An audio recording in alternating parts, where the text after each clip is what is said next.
안녕하십니까. 비스행TV의 경상도 사나이 에버그린입니다.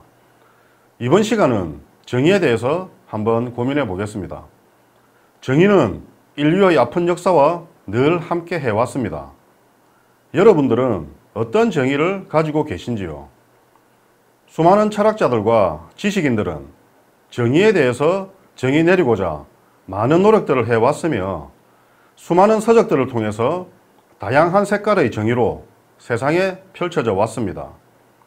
대표적으로 세계적 석학인 마이클 샌들 교수의 정의란 무엇인가는 최고의 베스트셀러로 꼽힙니다.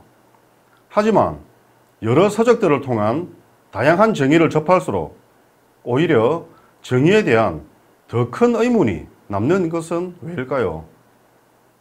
그 이유의 중심에는 인류의 가슴 속에 하늘의 마음과 세상과 우주를 움직이는 보이지 않는 본질인 진리가 자리 잡지 못했기 때문입니다. 땅에서 펼쳐지는 모든 것은 하늘로부터 온 것입니다.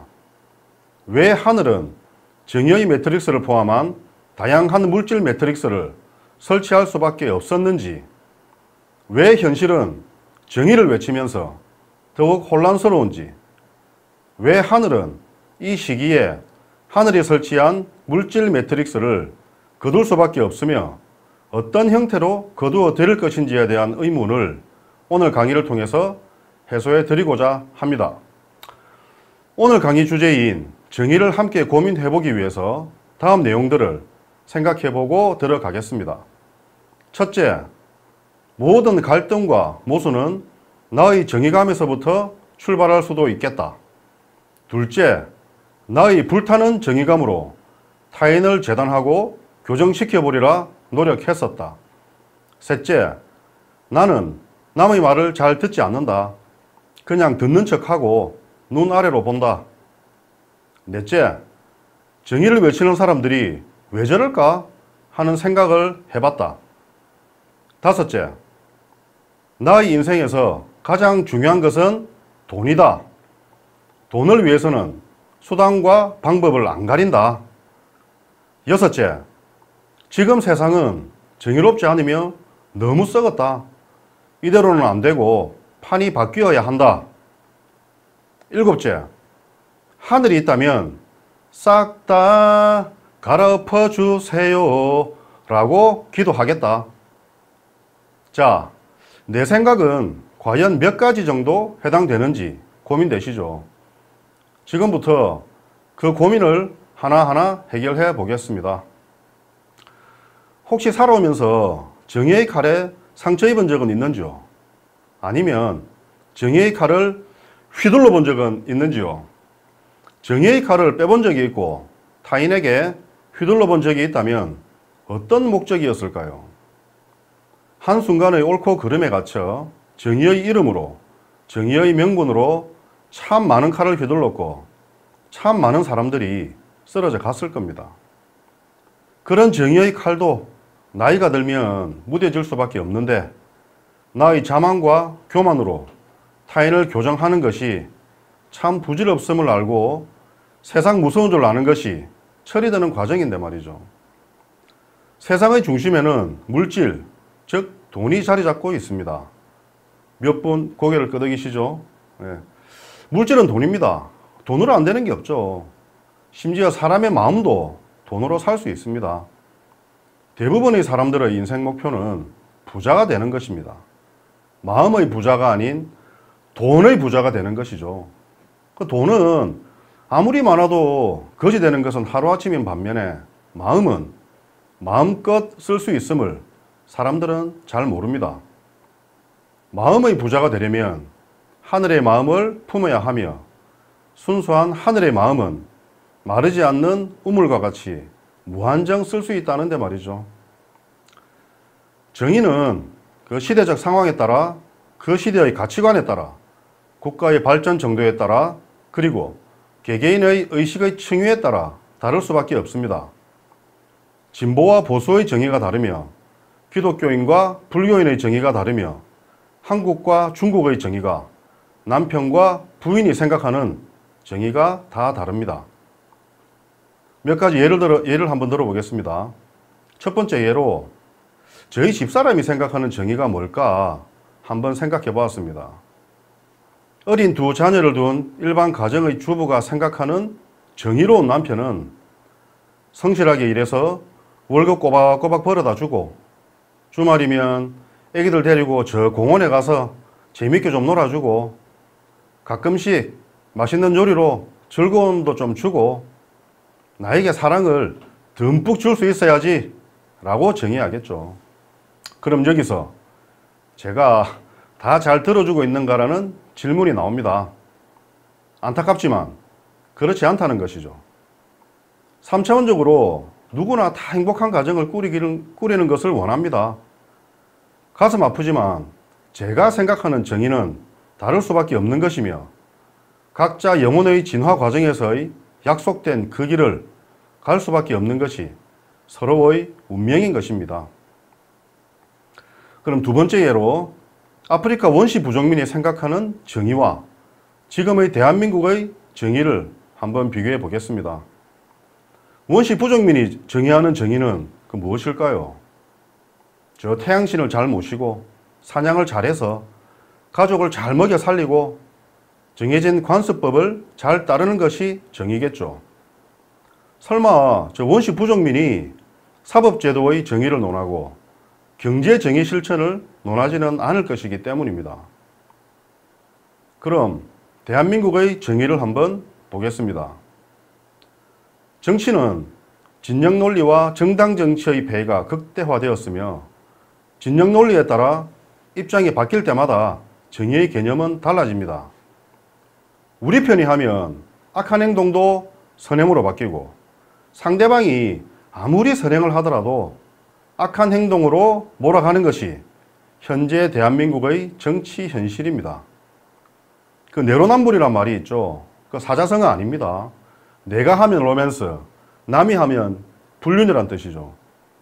그 기원은 90년대 정치권에서 처음 사용되었다고 합니다. 그냥 한번 웃고 넘어가겠습니다.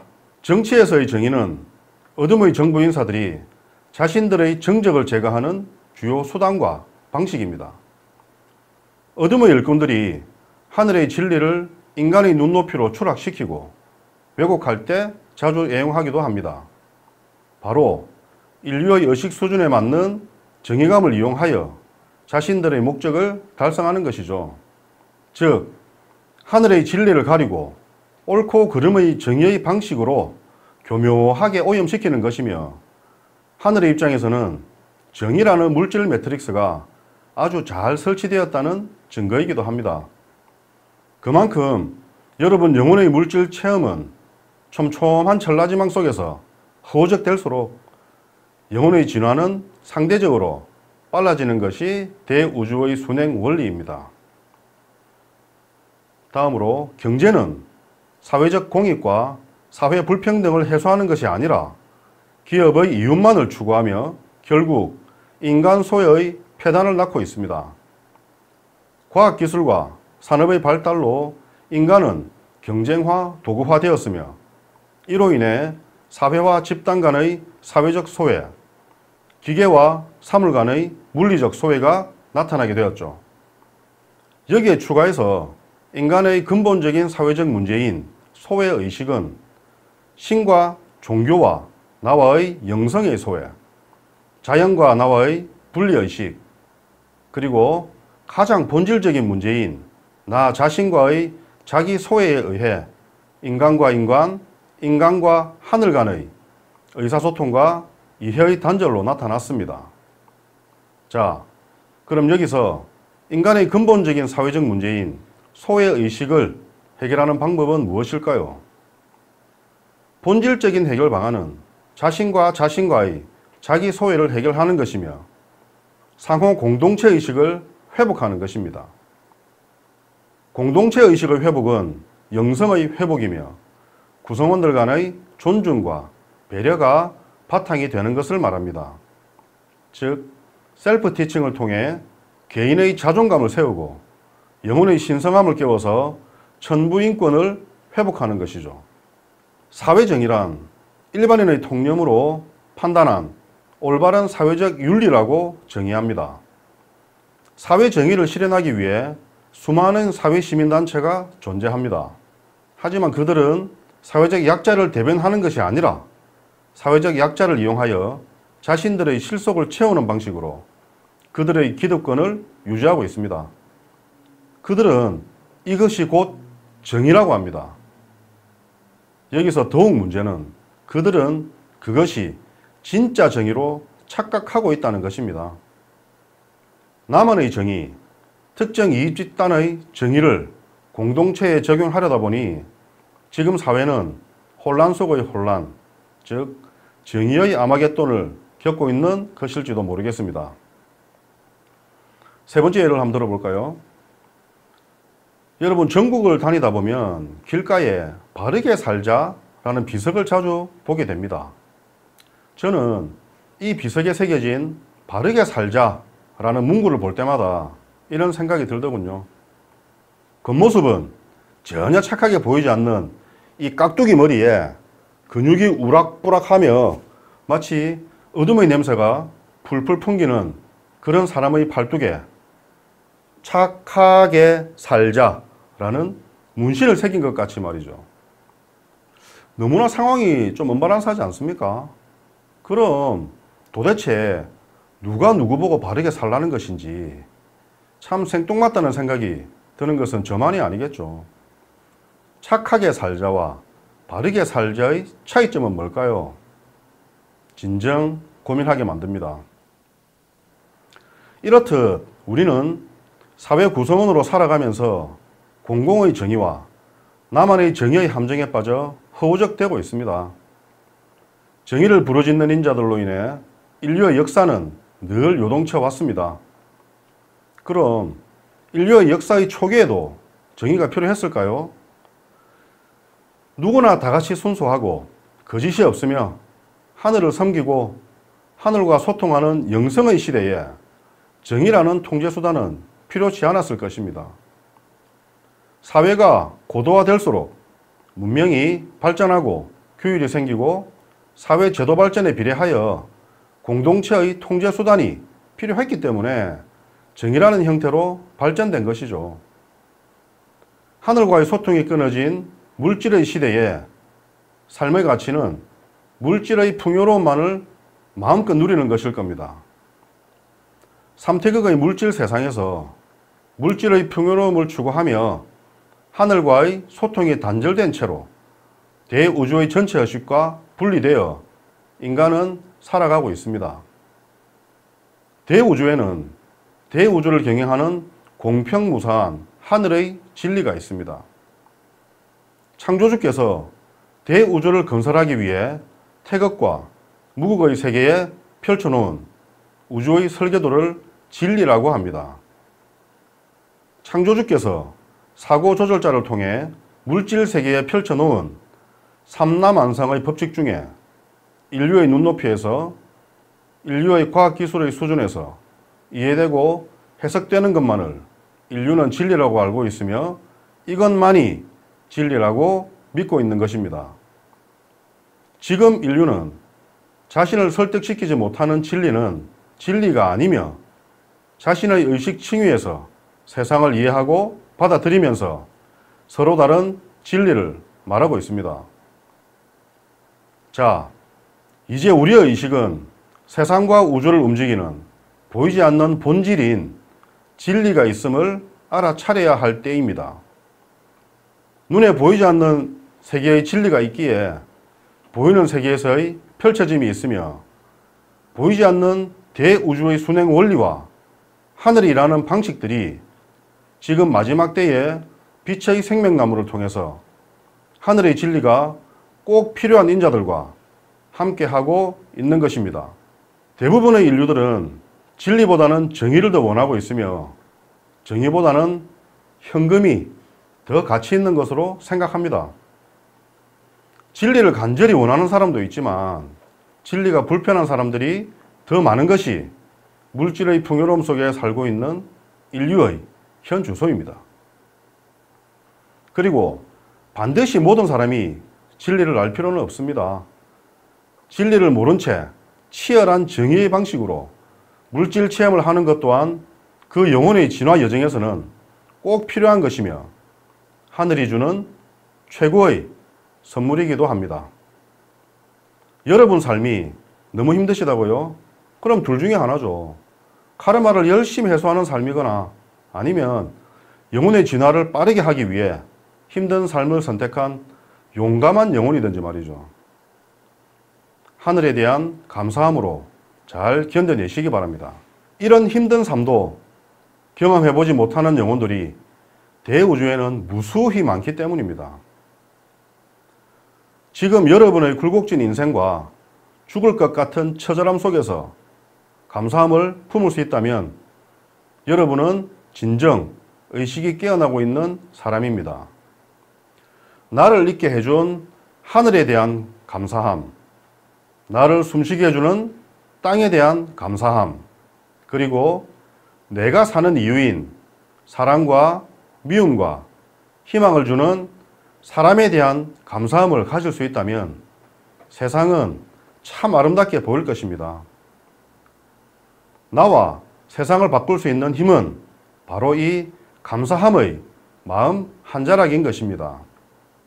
세상의 지식과 인간적인 맹세가 아닌 동기적 순수성을 지닌 마음 한 자락만이 하늘을 감동시킬 수 있습니다. 순수한 마음 한 자락은 하늘이 사람에게 심어놓은 하늘의 마음이지만 꺼내어 쓰는 것은 오로지 나의 자유의지입니다. 또한 치열한 내면의 갈등 속에서 마음 한 자락을 꺼내어 써야 하는 것이 바로 빛의 일꾼들의 숙명인 것이기도 합니다. 정의로운 사회를 만들기 위해 인류의 역사는 참 많은 갈등과 희생을 겪어왔습니다. 정의는 공권력을 정당화합니다. 정의는 폭력을 정당화하며 개인의 자유의지의 통제를 정당화합니다. 인류 역사 속에서 정의는 그 시대의 기득권과 권력의 유지를 위한 수단으로 활용되어 왔으며 진리가 정의가 되는 시대가 종교의 시대의 특성이며 정의가 진리가 되는 시대가 물질 문명의 시대의 특성입니다. 진리를 찾기 위한 인간의 노력과 정의를 구현하기 위한 인간의 희생을 통해 인류의 역사는 진화하였으며 인류 문명은 발달하였습니다. 물질의 시대에 진리와 정의는 사회를 움직이고 역사를 움직이는 두 수레바퀴였습니다. 결자해지라. 하늘이 펼쳐놓았던 천라지망, 즉 대표적인 물질 매트릭스인 정치, 종교, 정의, 의료, 화폐, 혈연 등은 하늘에 의해서 회수될 것입니다. 어떻게 회수하냐고요? 여러분이 만약에 하늘이라면 어떤 방법으로 회수할 계획인지 스스로 한번 생각해 보시기 바랍니다. 이제 정리를 좀 해보겠습니다. 인류의 가슴에서, 인류의 마음에서 옳고 그름을 내려놓고 시시분별을 내려놓고 나쁜 사람과 좋은 사람을 내려놓을 때만이 정의의 함정에서 그리고 정의의 늪에서 빠져나올 수 있으며 잃어버린 하늘을 되찾을 수 있습니다. 앞으로 펼쳐질 세상은 영성의 시대, 진리의 시대입니다. 정의의 방식이 아닌 인간이 내면에 잠자고 있는 신성한 영성을 회복하는 것입니다. 영성의 시대는 인간의 의지가 아니라 하늘의 의지와 계획이 있어야만 가능한 것입니다. 이제 하늘의 완성과 함께 하늘의 계획들이 땅에서 펼쳐질 것이며 지구 행성은 물질 문명의 종결을 앞두고 이미 서로의 정의가 충돌하는 한 치 앞도 예측할 수 없는 정의의 아마겟돈이 시작되었습니다. 석고웅성을 통해서 하늘의 맨 얼굴을 인류들은 볼 수 있을 것이며 그때가 되어서야 정의보다는 이해와 용서가, 정의보다는 배려와 존중이, 정의보다는 사랑과 자비와 연민의 마음이 소중하다는 것을 알게 될 것입니다. 정의보다 소중한 것은 바로 인간에 대한 예의이며 생명에 대한 존중입니다. 왜 정의의 방식으로 새로운 세상을 열 수 없는지 공부가 좀 되셨습니까? 이제 정의의 칼은 걷어내고 여러분의 내면 깊숙이 자리 잡고 있었던 하늘의 마음을 열어보시기 바랍니다. 그 하늘의 마음은 마음껏, 아주 마음껏 꺼내어 쓰셔도 됩니다. 그것이 곧 하늘의 마음입니다. 오늘 강의를 마치겠습니다. 감사합니다.